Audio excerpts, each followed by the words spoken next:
Habemos novo ministro, mas o pensamento continua muito velho.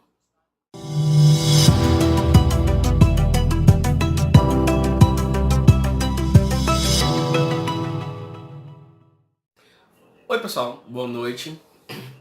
Eu desisti de não falar mais de política no canal. Tenho que falar porque tem umas coisas aí que tá foda, tá complicado, né? Essa semana o Vélez caiu e o Biruliro indicou um novo ministro da educação. Deixa eu pegar o nome dele aqui. Peraí. O nome dele é Abraham Weintraub, não sei, eu não consigo falar o nome dele, o sobrenome dele, tá? Então vai ser só Abraham.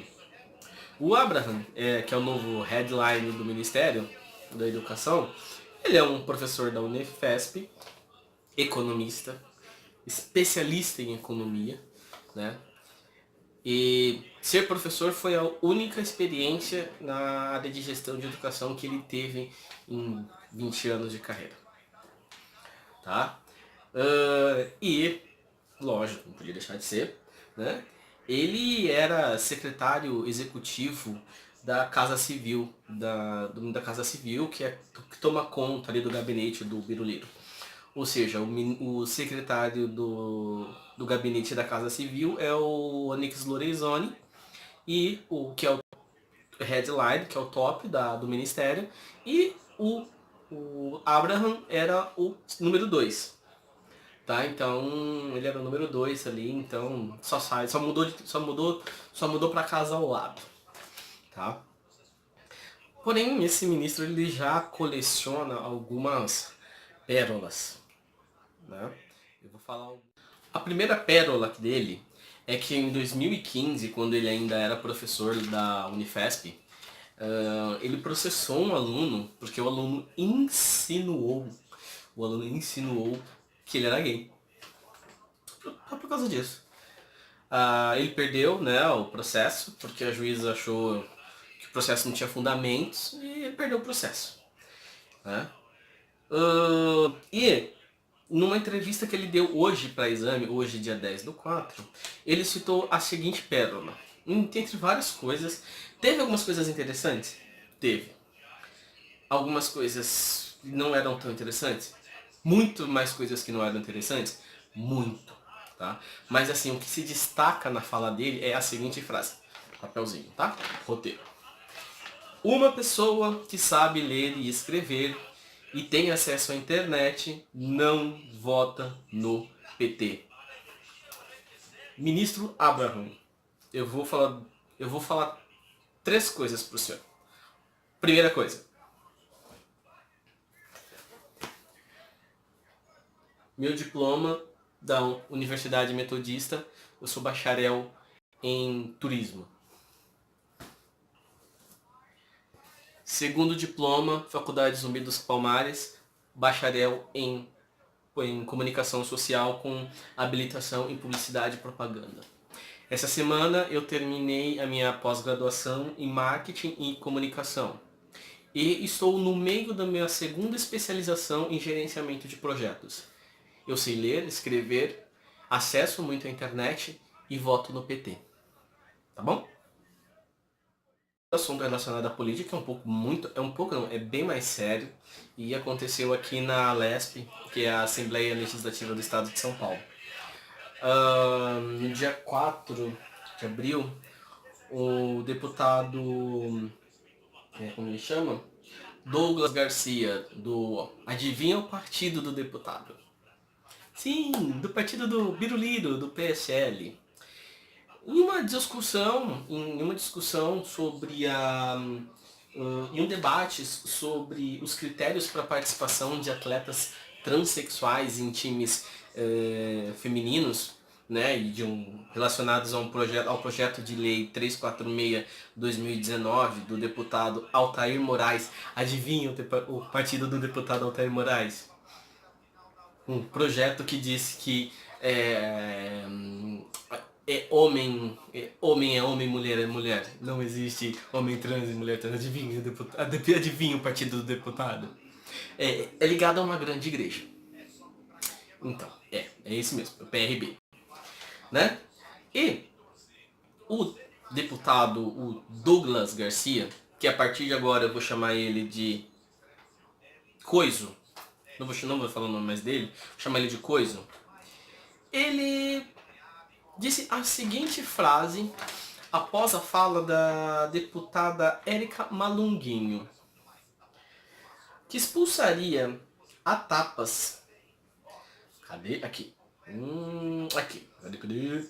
Se um homem que se acha uma mulher entra no banheiro em que estiver a minha mãe ou uma irmã, tira o homem de lá a tapas e depois chama a polícia.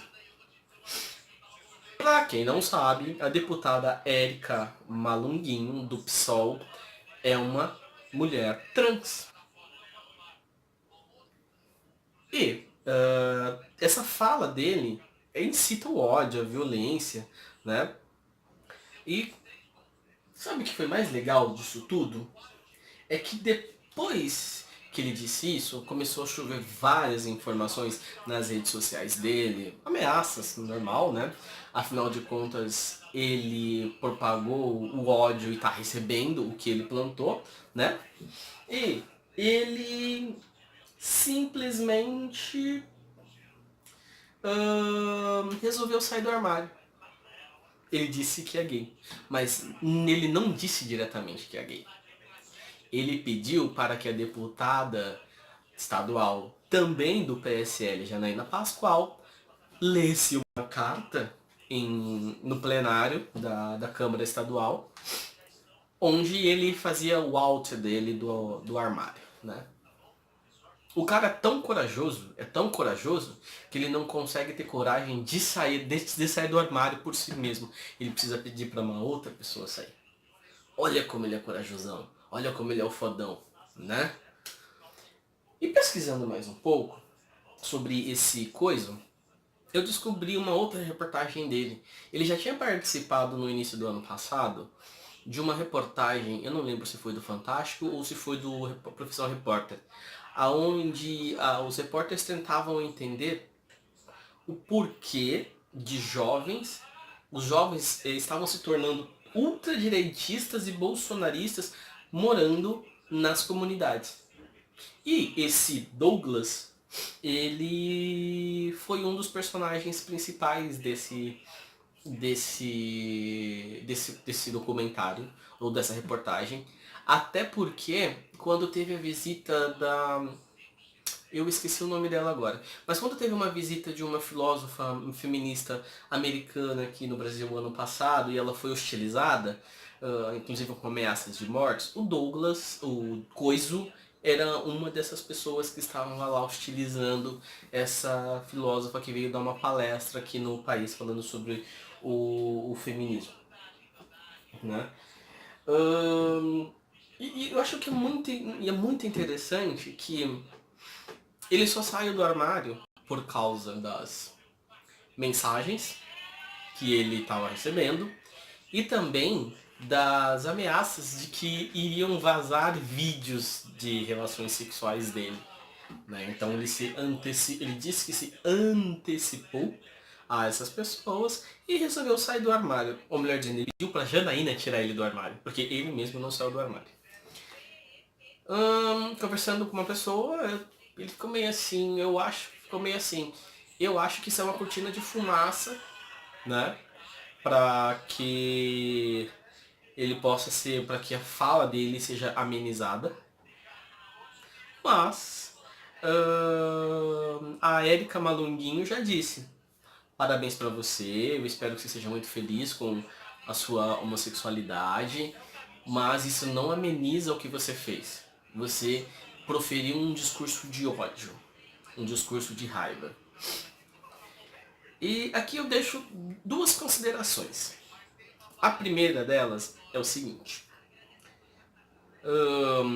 tem muitos gays homossexuais que não curtem os gays femininos demais, as que são lésbicas não vão curtir as que são muito mais masculinas. Isso é uma questão, tudo bem que é questão de gosto, mas é preciso saber respeitar.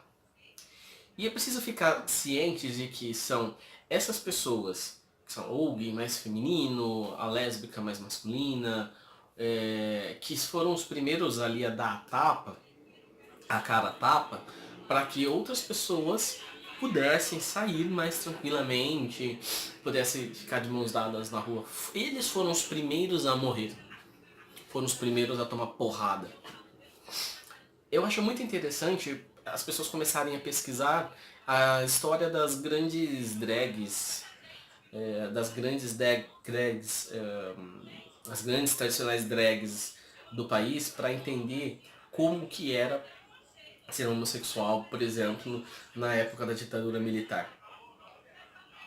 A Silvete Montilla, eu não gosto muito da Silvete, mas ela conta uma história de que não é bem assim, acho que não foi a Silvete.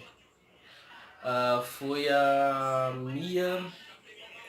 Eu vou lembrar o nome dela aqui, e vou lembrar o nome dela e vou colocar aqui embaixo. Mas ela contou uma história que quando ela era.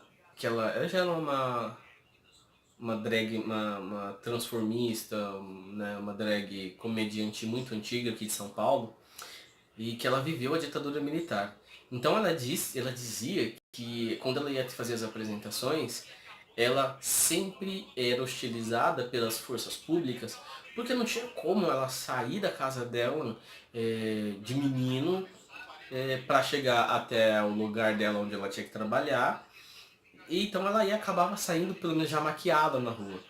Então ela sempre era hostilizada pelas forças públicas da ditadura que o Biroliro disse que não existiu. Né? Então as pessoas precisam começar a entender que essas pessoas que são femininas, ou que são muito masculinas, ou que são as drags, elas foram as primeiras a dar a cara a tapa, elas foram as primeiras a morrer para que você, o coiso, pudesse hoje chegar na Lesp e pedir pra Janaína falar que você é gay. Tá? E uma outra coisa que é muito interessante, eu vou ler, que foi uma coisa que eu mandei para um amigo. O deputado estadual de São Paulo, que diz que tiraria uma mulher trans a tapa de um banheiro feminino, se assumiu. Ou melhor, pediu para a deputada Janaína Pascoal fazer o out dele do armário. O mesmo disse que saiu porque ele estava recebendo ameaças. Aí aqui eu faço um parênteses. Interessante como o discurso de ódio gerou um ódio contra aquele que proferiu. Além disso, foi foi ameaçado de ter suas relações sexuais, eu não coloquei bem relações sexuais, foi uma outra palavra, mas se eu falar essa palavra eu tomo strike, bloco no Facebook, no Instagram, no YouTube, tá? Filmadas e vazadas, ter as suas relações sexuais vazadas, né? Mas aí já não seria um problema, né? Porque o São Paulo, né, paulista, né, já elegeu um ator pornô, que também é do mesmo partido, do deputado, olha só que legal, né? Um governador com um órgão sexual meia bomba, né? E é isso, sabe? Ele representa uma galera, mas eu não sei, sinceramente eu não sei o que se passa na cabeça de uma pessoa dessa, sabe? Eu só acho que nesse momento a gente precisa fazer a mesma coisa que a gente fez com o cabeleireiro. Não citar o nome dele nas mídias, não se compartilhar a matéria, tentar arrancar o nome dele e colocar lá tipo deputado escroto. O que vocês acham? A gente pode substituir o nome dele por deputado escroto. Por hoje é isso, tá? Espero que vocês tenham gostado do vídeo. Volto aí essa semana ou semana que vem, não sei. Final de semana eu vou estar na praia, mesmo com frio. Sei lá, vamos ver se eu volto essa semana ou semana que vem. Mas se você gostou, curte aqui. Se você não gostou, curte aqui. Se você descurte, na verdade. Se você não gostou, quiser me xingar, me escancarar, pode escrever aí embaixo, eu não vou desabilitar comentário, pode escrever aí embaixo. Habilita o sininho, compartilha com seu amigo, compartilha com a sua amiga, compartilha com aquela gay guerreira, com a sapata guerreira, que dá cara a tapa todo dia aí para que para que eles, nós nos para que a gente se mantenha vivo, né? E que possa ter força para lutar contra pessoas escrotas como esse deputado. E é isso. Tchau. Um beijo do Danico.